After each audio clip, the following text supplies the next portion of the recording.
ಒಂದಷ್ಟು ಸಹಾಯಗಳು ನಿಮಗೆ ತಿಳಿಸ್ಕೊಡ್ಬೋದು ಡೀಟೇಲ್ಸು. ಆಮೇಲೆ ನಿಮ್ಮ ಹಣೆ ಬರಹಗಳಲ್ಲಿ ಏನು ಬರೆದಿರುತ್ತೋ ಅವೇ ಆಗೋದು.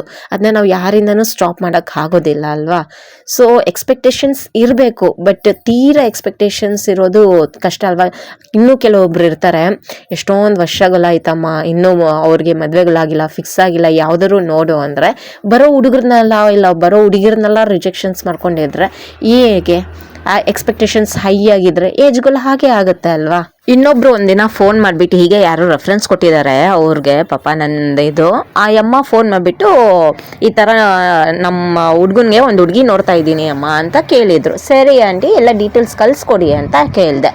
ಸರಿ ಅಂದ್ಬಿಟ್ಟು ಡೀಟೇಲ್ಸ್ನ ಬೇರೆ ಏನು ಕಳಿಸಿದ್ದಾರೆ, ಹೆಸರು, ಡೇಟ್ ಆಫ್ ಬರ್ತ್, ಟೈಮಿಂಗ್ಸ್ ಅಷ್ಟೇ ಕಳಿಸಿರೋದು. ಆದರೆ ಹುಡುಗಿ ಮನೆಯವ್ರ ಎಕ್ಸ್ಪೆಕ್ಟೇಷನ್ಸ್ ಹೆಂಗಿದೆ ಅಂದರೆ, ಅವನಿಗೆ ಎಷ್ಟು ಸಂಬಳ ಬರುತ್ತೆ, ಅವನ ಮನೆ ಡೂಪ್ಲೆಕ್ಸಾ, ಶೀಟಾ, ಮೋಲ್ಡಾ,